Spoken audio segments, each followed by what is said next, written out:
Welcome to News for the Food Lover. My name is Dane Richards. I'm the publisher and chief judge at News for the Food Lover, and I've got the pleasure today of having Brian Steele and Jeremy Rowland with me. It's always good to catch up with these gentlemen, and with COVID, it's prevented that over the last year, but now things have eased up. We thought it's a great opportunity to talk about things that are happening in the food world, how COVID's affected the landscape, and talk about the art and craft of food criticism. I want to talk a bit about anonymity, because a lot of people will be saying, well, why three restaurant critics sitting down in front of a camera?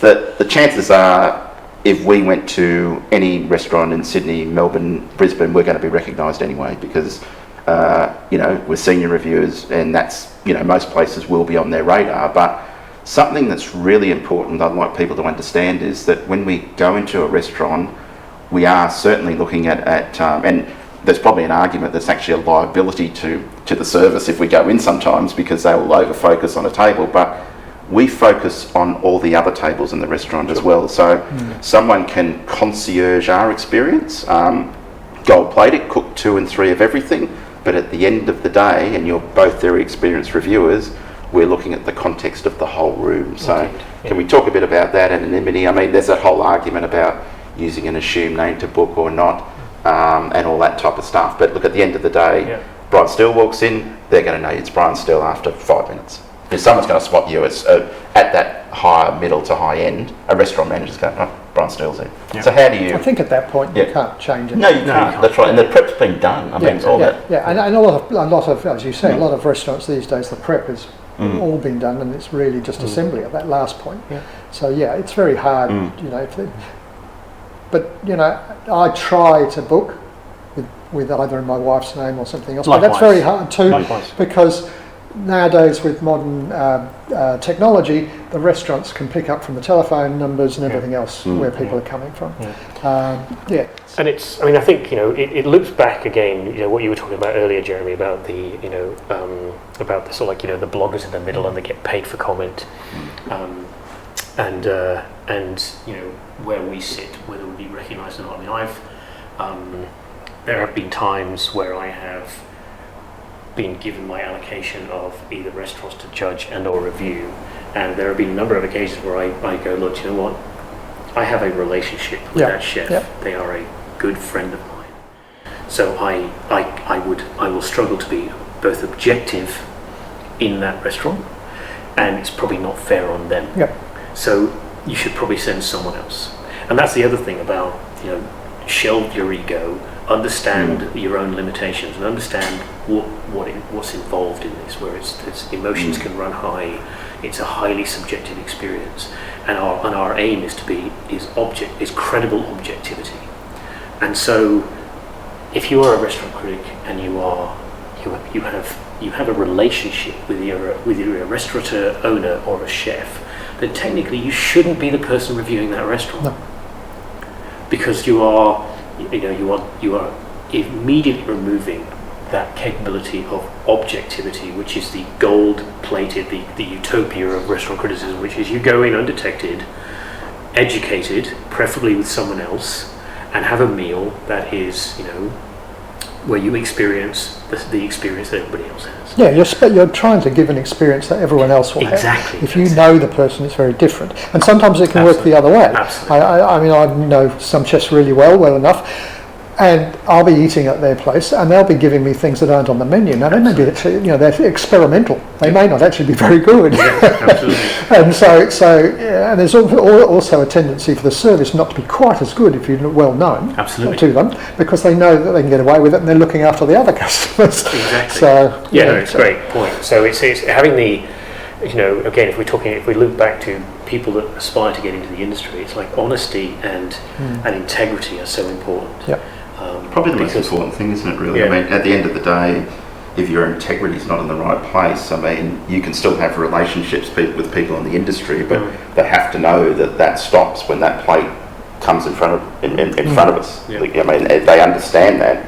You can, because industries are, we obviously know people in it quite well. They know us, so we will have those relationships. But knowing how to delineate and say, well, hang on, that's a plate of food. Doesn't matter if you're such and such, or I know you.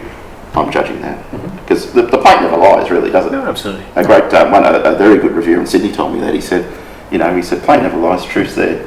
A lot of chefs can try to hide around it, whatever, but we'll always look at that. But so, if you're spotted in a restaurant as a senior reviewer, what anything change for you in the process?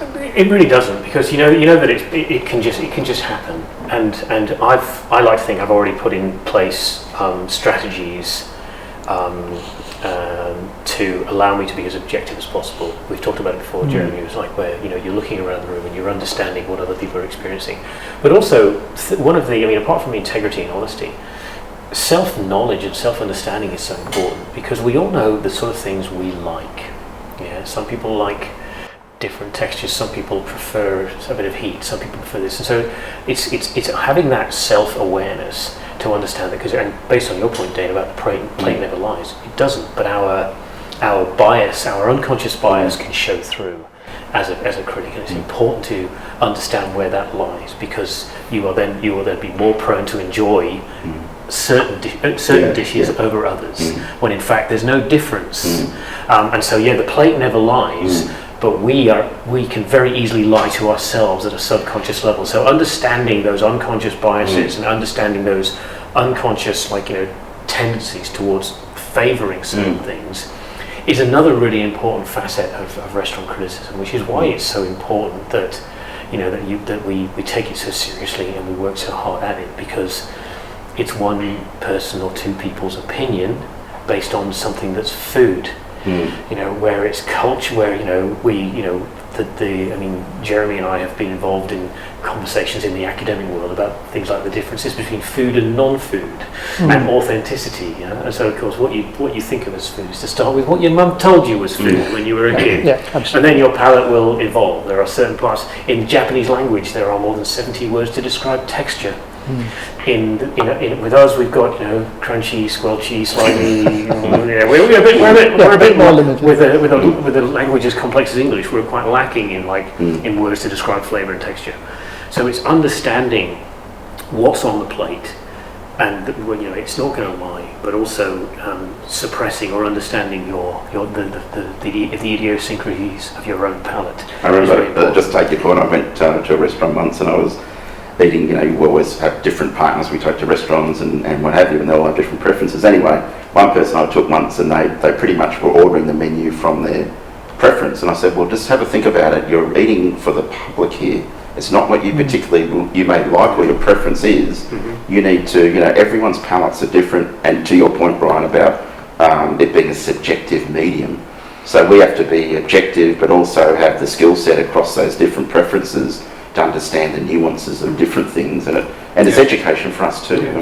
And it is very different. One of the other things I do is I teach, and one of the things I teach is the senses, right? Yes.